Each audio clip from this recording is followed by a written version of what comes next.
이 숫자가 낮아지는 것만으로도 아마 또다시 의문에 빠지거나 어떤 공포에 빠지는 부분이 적어질 수 있어요. 2분기 실적이 아마 이 모든 의심을 바닥이 될 거다. 지금 뭘 사냐라고 물어보면 저는 많이 빠진 쪽에서 봐야 된다는 게 많이 빠졌다는 쪽이 딱 보면 기술주입니다. 지수의 바닥보다 종목의 바닥이 먼저 나온다. 언제나 그래왔다는 거예요. 그러면 이번에는 우리가 인플레이션이 완화됐을 경우, 네. 그러면 즉각적으로 증시는 올라갈 것인가? 뭐 이번 경우를 봐더라도 네. 그런 기대감 충분히 가질만 하죠. 맞습니다. 근데 문제는 그 다음에 우리 이번에도 점점 정점을 찍었다. 2번 연속으로 좀 낮춰지면서. 그랬다가 다시 또 올라갔잖아요. 맞습니다. 그러니까 이게 알 수가 없는 거예요. 맞습니다. 이게 증시의 향방은 앞으로 말씀하신 모든 금리 인상이 완성이 되기까지 네. 어떤 식으로 흘러갈 것인가 이거에 대해서는 물론 가봐야 알겠지만 네. 그래도 우리가 한번 좀 예상을 해볼 수 있는 거니까요. 맞습니다. 저는 너무 좋은 중요한 포인트 질문이신 것 같아요. 왜냐하면 이번에 겪어봤을 때 시장이 안도하는 바람에 5월 달에 제가 9%나 오르고 변동성도 제일 작았다고 말씀드렸잖아요. 네. 근데 이번에 안 그랬으니 앞으로도 똑같은 의심을 하게 될 거고요. 그럼 이게 어디서 해결점이 올 거냐라고 보면 실제로는 에너지 인플레이션은 원래가 좀 왔다 갔다 합니다. 그래서 코어란 개념을 만든 거거든요, 사실은. 왜 왔다 갔다 할 수 있냐면 원래 인플레이션 정점론이 나왔던 2달 동안에 유가가 100불대 초반까지 내려왔다가 2달 동안 우리가 안심하는 사이에 또 다시 아시죠? 지난 한 달 사이에는 막 120불대까지. 그러니까 결국에 120대 갔는데 지금은 또 100불 초입대로 또 내려왔습니다. 그러니까 이렇게 왔다 갔다 하는 유가, 물론 아주 큰 폭은 아니지만 요거에 맞춰서 인플레이션이 나빠진다, 좋아진다를 봐서는 원래 안 되는 거죠. 그런데 왜 이번에 그 쇼크에 그렇게 빠졌냐면 헤드라인 물가 자체가 너무 위협적입니다. 1970년대의 인플레이션 이후에는 처음이에요. 그 숫자 자체가 공포스럽습니다.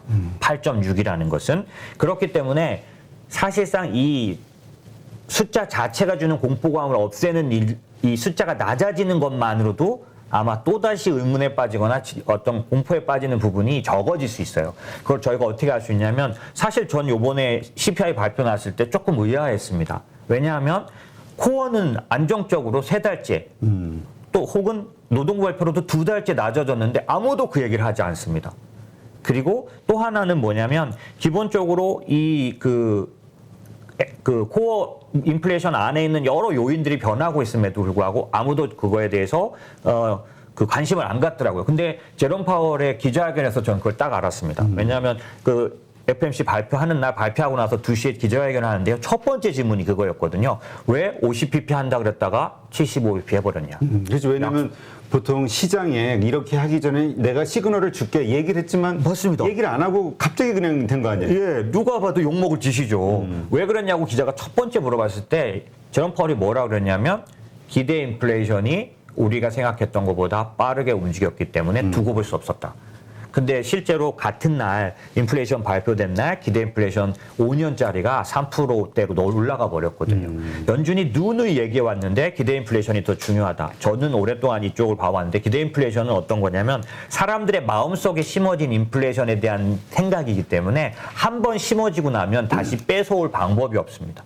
그래서 연준은 무엇을 하든 뭘 해서라도 기대 인플레이션을 낮추는 거에 목표를 두고 있는데 지금 인플레이션 해결점이 어디서 오겠냐는 얘기를 하면서 이 얘기를 왜 드리냐면 실제로 기대 인플레이션을 낮추는 효과 중에서 사람들의 마음에 완전히 확신을 주려면 인플레이션이 위협적이지 않다라는 확신을 주려면 결국 할 수 없이 헤드라인 인플레이션이 내려와야 한다라고 연준은 생각한 것 같아요. 그런 측면에서 아까 말씀드린 수요를 완전히 그러니까 공격해서 수요가 위축되면서 나타나는 그런 인플레이션 숫자도 현재로서는 충분히 나타날 수 있기 때문에 유가나 이런 에너지 인플레이션에 의한 감소 부분과 포함하면 헤드라인 숫자 자체가 적어질 거다라는 것들이 제 생각이고요. 만약에 그렇게 된다면 사람들의 마음속에 이번에 했던 의심과처럼 또 높아질 수 있는 거 아니야라는 부분이 굉장히 내려가고 또 아까 제가 말씀드린 기대 인플레이션에서 그게 나타날 거다.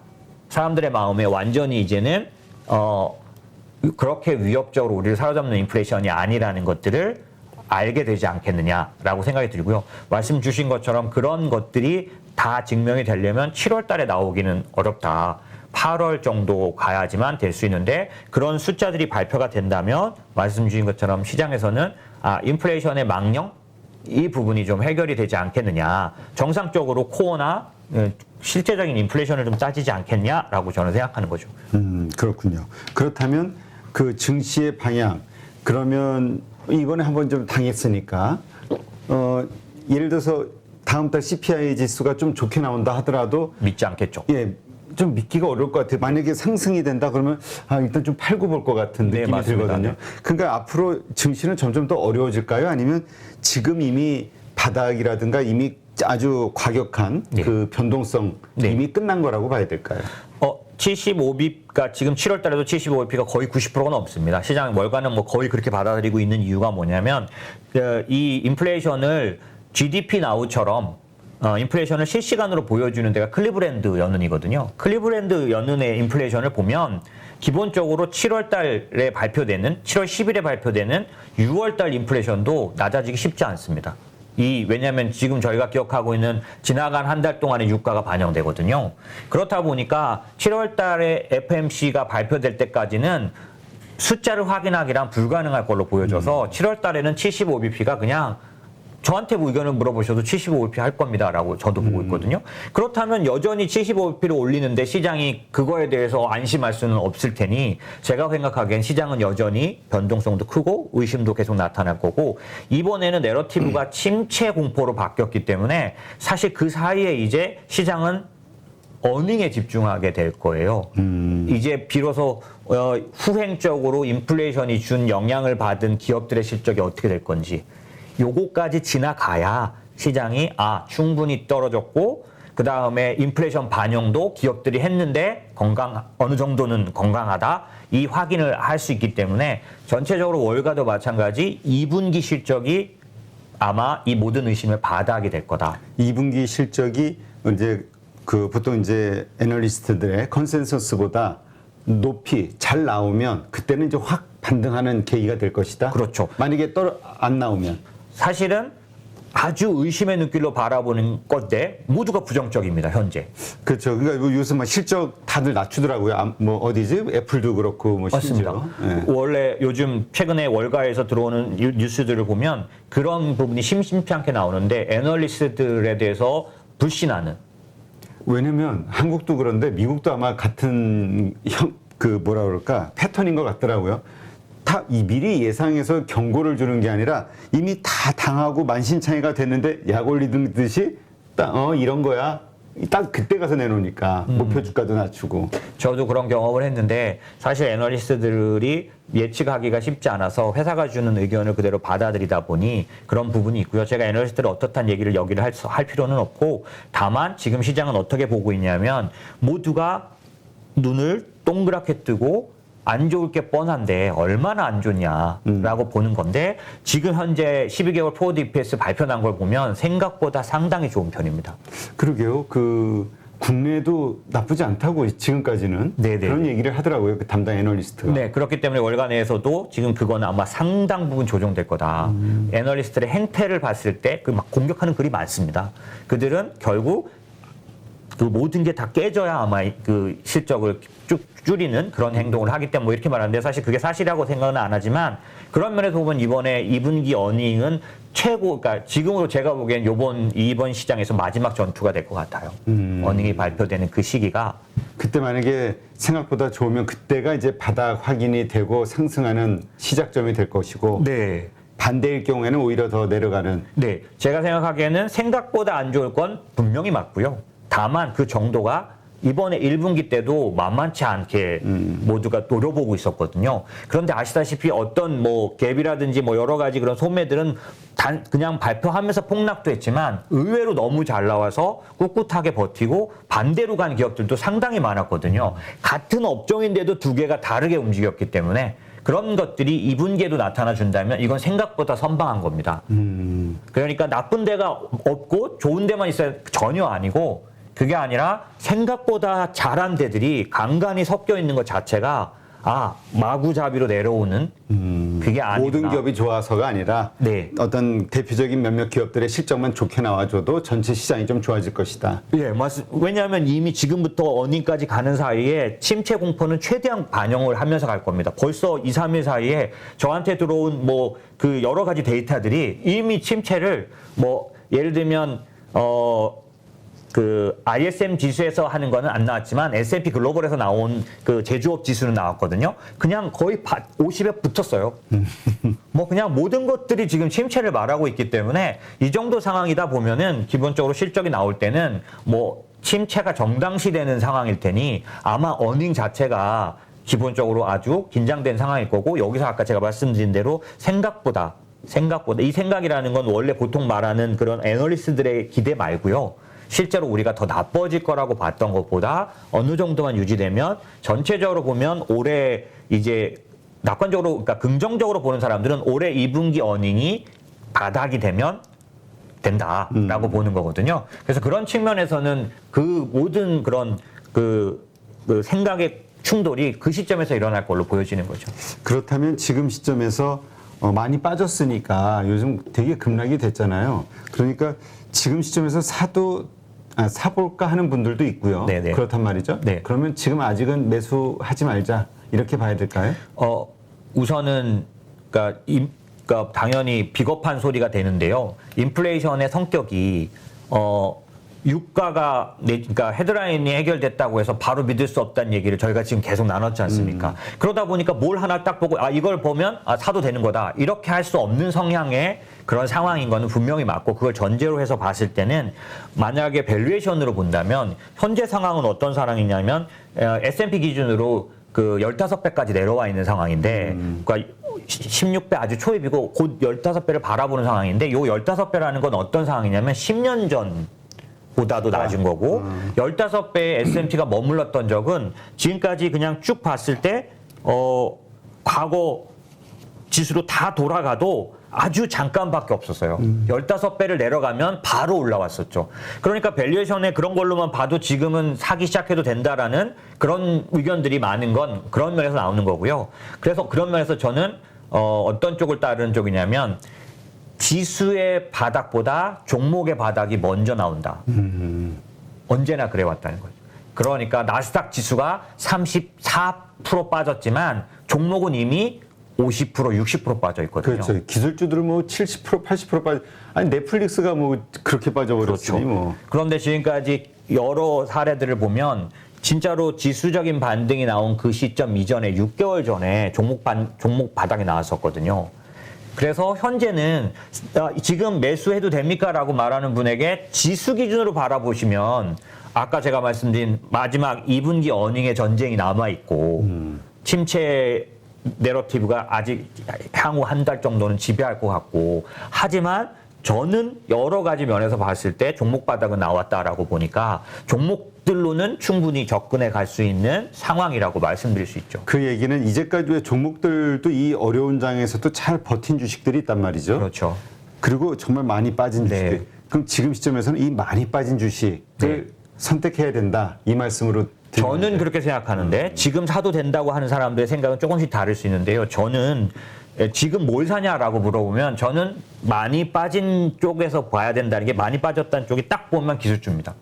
그러게요. 기술주들이 참 많이 빠졌어요. 그게 요 얘기하고 잠깐 말씀을 드리면 어떠냐면, 인플레이션이 저는 구조적이라고 안 보는 사람입니다. 무슨 말이냐면 이번에 만약에 연준이 긴축을 하고 뭔가 유가가 좀 어느 정도 해결이 돼서 내려와도 5% 이상의 인플레이션이 앞으로 몇 년간 이제 인플레이션 시대로 바뀌었다라고 말하는, 왜냐하면 그런 팩트들은 있어요. 뭐냐면 세계화가 끝났고 이제 저가로는 할 수가 없지 않습니까? 그렇죠. 그다음에 블록화되면은 자원이 무기화 될 거고, 그러면 무조건 리쇼어링이 일어날 텐데 그럼 인건비가 올라갈 거고, 이런저런 것들로 보면 인플레이션 시대가 계속될 수 있다는 생각을 하지만 저는 그렇게 생각하지 않는 편이라서, 예를 들면 70년대 인플레이션과 지금 인플레이션은 많이 다르다고 보기 때문에 사실 제가 투자자분들에게 말하고 싶은 건 숫자만 보고 너무 공포심을 갖지는 말아라라는 거고, 70년대 인플레이션처럼 10년 가는 인플레이션이 아니라라는 얘기고, 그런 면에서 봤을 때 저는 이 인플레이션이 일시적으로 끝나는 거라 앞으로 한 1년에서 1년 반 정도 뒤가 되면 코로나 이전 상태로 돌아갈 거라고 보는 쪽이, 그게 뭐냐면 저성장, 저금리, 그렇죠. 우리 저물가. 그때만 해도 불과 코로나 전만 해도 우리 디플레이션 그렇죠. 걱정 얘기했었죠. 그렇죠. 디플레이션 상황이고 그렇죠. 왜 이런 상황이 벌어졌을까에 대해 분석하기도 했었고. 맞습니다. 오랫동안 고민해왔고 2015년에서 17년도만 기억해도 옐런이 무슨 얘기를 제일 많이 했냐면 인플레이션이 2%가 아니라 훨씬 더 높아져도 나는 금리를 안 올리겠다. 그게 고압 경제지 않습니까? 그런 얘기들이 막 나오던 때니까 제가 생각할 때는 그게 바뀌었냐라고 생각하면 저는 1, 2년 내로 돌아간다라는, 왜냐하면 지금 나타난 인플레이션이 저는 팬데믹에 의한 아직도 그 코로나 팬데믹이 그러니까 영향권에서 아직 못 벗어났다고 생각하고 그때의 경제는 저는 아주 독특한 경제라고 보는 사람이에요. 왜냐하면 이번 리세션이 코로나 리세션은 독특하게도 뭐라고 부르냐면 인컴 쇼크라고 부르거나 그 다음에 셧다운 쇼크라고 부르거든요. 연준 파월 의장이 계속 해왔던 게 이번 인플레이션의 원인은 공급단의 문제다. 이런 얘기를 그렇죠. 계속 해온 거잖아요. 그렇죠. 소비가 는 게 아니라. 그렇죠. 그래서 지금 모두가 그걸 잊어버리고 마치 70년대 경제와 지금 경제를 막 비교할 때 우리가 지금 정상 상태인 것처럼 보지만 전 아직도 비정상 상태가 계속되고 있는 거고, 그래서 지금 인플레이션의 공포도 이렇게 치밀어 올랐던 거고, 거기에 뭐 이 전쟁이라든지 이런 게 가세를 해서 더 공포스럽게 만들었던 거지, 실제로는 하나하나 제자리를 찾아가고 있다라고 보는 편이라서 1년이나 1년 반 정도 되면 아까 말씀드린 저성장 저금리 저물가로도 돌아갈 거라고 보니까 그 얘기를 왜 제가 이렇게 드리냐면 지금 살 때 그걸 생각 안 할 수가 없다는 거죠. 한 1, 2주 만에 단타한다면 또 모르겠지만. 그렇죠. 그렇죠. 중장기적으로 생각한다면 그 상황에서도 좋은 주식. 왜냐하면 지금 이런 상황이 되면서 에너지주가 많이 튀어올랐고 그렇죠. 뭐 곡물, 비료 뭐 많이 올랐잖아요. 맞습니다. 이런 주식들이 계속 좋을 것이냐에 대한 그렇죠. 그게 의문을 가장 가질 중요한 수밖에 없는 포인트죠. 거니까. 맞습니다. 지금 주식을 사라고 하는 사람들도 대부분 필수 소비재, 그 경기 방어주. 그렇죠. 필수 소비재 경기 방어주 얘기가 많이 나오죠. 그렇죠. 그거에다 중점을 두는 이유는 뭐냐면 세상은 앞으로도 계속 지금과 같은 상황일 거라고 보는 거거든요. 근데 저는 사실은 어떤 면에서는 그 아크를 한 그 캐시우드 그분이 되게 좀 과격하고 좀 이렇게 난데없는 말처럼 했던 말들이 뭐냐면 곧 디플레이션이 다시 온다. 그런 얘기들을 했었거든요. 근데 뭐 제가 그 사람 얘기를 하려는 건 아닌데 이 지금 세상을 끌어가던 그 흐름이 저는 이제 간단하게 말하면 인구 구조가 안 변했기 때문에 그 디플레이션이 고령화된 인구 구조에서 온, 그 다음에 테크가 이런 테크 라이트 법칙이라는 게 있는데 뭐냐면 기술이 발달을 해서 그 생산이 2배로 늘면 그 가격이 20% 떨어진다는 법칙이 있는데 기술이 계속 발전한다면 그러니까 가격은 계속해서 내려갈 거기 때문에 저는 돌아간다라고 보니까 그런 측면에서 보면 뭘 저는 보고 싶으냐면 같은 기술주라도 이제는 예를 들어서 예전에 제가 주식 프로커 할 때 이런 거가 있었던 것 같습니다. 이렇게 조정을 하면은 어떤 기회라고 생각했냐면 A급을 살 수 있는 기회? 다 떨어지니까.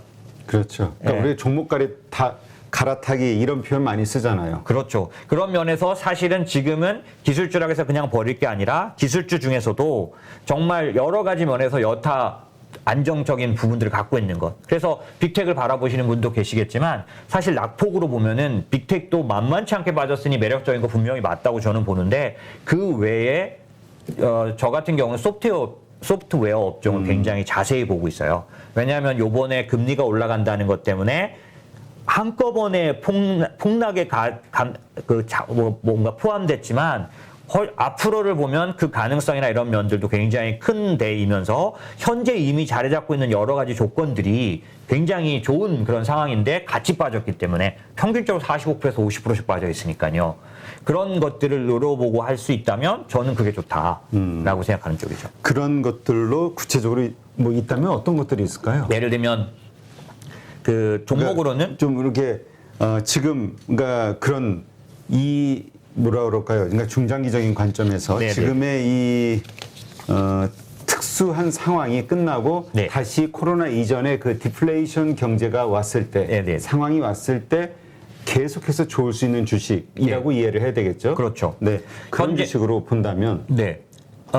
계속 주가를 추적하고 있고 그 회사의 어떤 매출이나 이런 부분들을 추적하고 있는 것 중에는 스노우플레이크 같은 것들은 사실은 다 같이 빠졌지만 훨씬 더 우월한 지위를 갖고 있고 이 이익이 올라오는 속도 그 부분이 이런 것들이 있습니다. 지금 주식들 중에는 그냥 아직 흑자가 아니면 무조건 빠졌습니다. 근데 흑자가 아닌 두 개가 있는데 이거 둘 다 흑자가 아직은 아니지만 하나는 흑자 이상의 잠재력을 갖고 있는 흑자만 시점적으로 남아있는 거지 사실은 구조적으로나 여러 가지 면에서 확실하게 흑자와 같은 그런 상태의 것들이 있거든요. 그러니까 독보적이고 우월한 지위를 가진 회사들이죠. 그런 것 중에 대표적인 게 스노우플레이크라는 그 워렌 버핏이 투자했던 그 회사가 그게 공모 때 들어가가지고 화제가 됐었죠. 그렇죠. 그렇죠. 그런 것들이 제가 보기에는 이 싸잡아서 빠졌을 때 살 수 있는 것들인데 이런 류들이 주로 어디에 포진됐냐면 사이버 보안 산업에 굉장히 많이 몰려 있는 편입니다. 그러게요. 그런 얘기들 많이 하던데 앞으로 그 사이버 보안 네. 이게 이번에 우크라이나 전쟁 할 때도 벌써 사이버 공격을 그렇죠. 먼저 하고 들어갔으니까. 그렇죠.